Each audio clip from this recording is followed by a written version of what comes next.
Bangga mungkin adalah rasa yang tengah kita rasakan sebagai fans timnas Indonesia sekarang.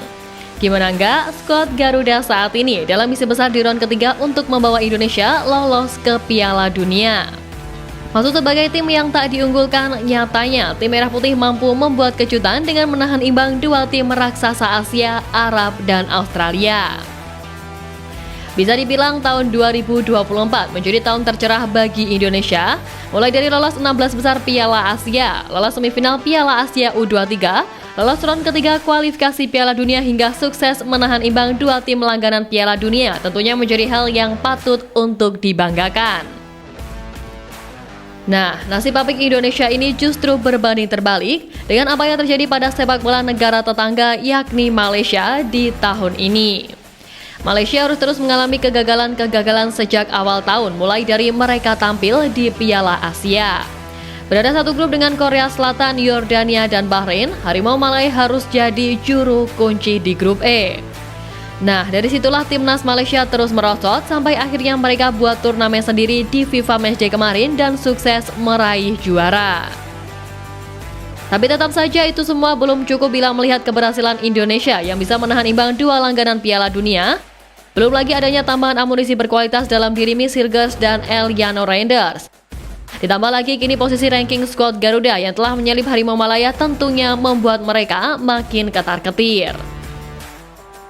Maka dari itu, untuk mendorong ranking FIFA dan demi ajang adu gengsi sebagai tim yang diunggulkan di ASEAN, Malaysia berupaya untuk mengisi jeda internasional FIFA Matchday dengan maksimal. Namun pada jendela jeda internasional kali ini, sayangnya Harimau Malaya hanya bisa memastikan satu duel lawan Selandia Baru pada 14 Oktober. Hal itu lantaran dikutip dari berita harian, ada 8 negara yang telah menolak ajakan Malaysia untuk menjalani FIFA Matchday.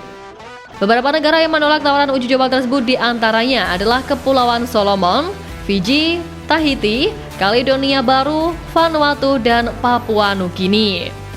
Karena kegagalan membuat kesepakatan dengan satu negara lain, alhasil hanya duel lawan Selandia Baru yang bisa dikunci jadwalnya oleh Malaysia.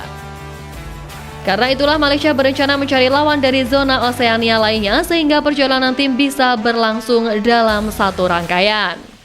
Namun meski hanya melakoni satu laga uji coba resmi, pelatih Malaysia Paul Marty Vicente menilai perjalanan ke Selandia Baru tetaplah berharga. Dikabarkan skuad asuhan Vicente telah tiba di Auckland sejak Senin kemarin dan akan melakukan pemusatan latihan selama seminggu. Penolakan yang dialami Malaysia ini tentu mengingatkan kita pada rencana gelaran laga uji coba antara timnas Indonesia dan Malaysia yang ramai ditolak oleh supporter timnas. Kala itu Presiden Federasi Sepak Bola Malaysia mengatakan berencana untuk menggelar laga uji coba antara timnas Indonesia dengan Malaysia tepat setelah skuad Garuda lolos babak 16 besar Piala Asia. Pernyataan Datuk Hamidin Moh Amin itu pun tidak direspon positif oleh masyarakat tanah air.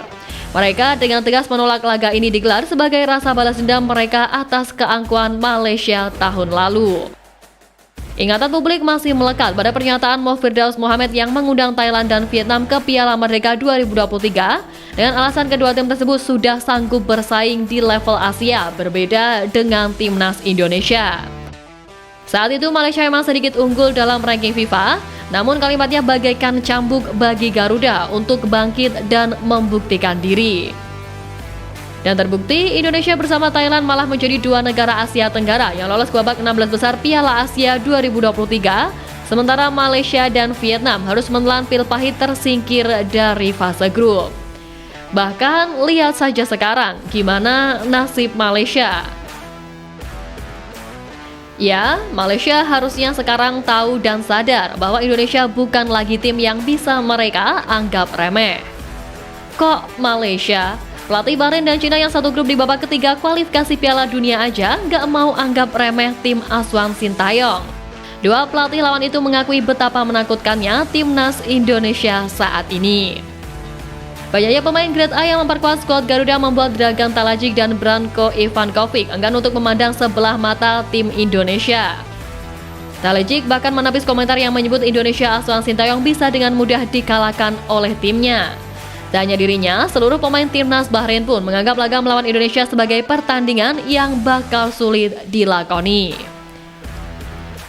Pernyataan yang sama juga dilontarkan oleh Branko Ivankovic, pelatih timnas Cina yang nasibnya sedang berada di ujung tanduk.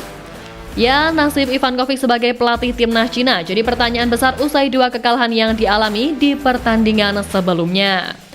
Karena itu di pertandingan nanti Ivankovic enggan untuk menganggap enteng timnas Indonesia yang banyak diperkuat oleh pemain keturunan naturalisasi. Tentu bukan tanpa sebab, bergabungnya Misilkes dan Eliano Renders ke skuad timnas Indonesia jelas akan membuat skuad Ahsan Sintayong semakin kuat. 2 pemain top Eredivisie ini diyakini akan menambah kedalaman skuad Ahsan Sintayong di laga debutnya nanti. Misilkes sejauh ini menunjukkan performa solid di Liga Belanda maupun Liga Eropa bersama FC20. Tim Hilgers bahkan tak pernah kalah dalam 6 partai terkini di semua ajang. Dan juga Eliano Renders yang kerap mendapatkan menit tampil bersama PSV Zwolle hingga ambil bagian dalam 5 dari total 7 laga yang telah dilalui PSV Zwolle di musim ini. Tentu saja dengan hal ini diharapkan keduanya mampu mengangkat level permainan dari timnas Indonesia. Ya, terlepas dari apapun jika berkaca dari segala hal yang ada, jalan Indonesia ke Piala Dunia sungguh bukan hal yang mustahil buat didapatkan. Tapi ingat, jangan karena terlalu tinggi angan, kita jadi lupa dengan realita yang ada. Yang jelas, sebagai fans, ayo kita dukung kiprah skuad Garuda dalam mengarungi ajang bergengsi level dunia yang kita cita-citakan bersama ini. Nobody believes in us, but we believe.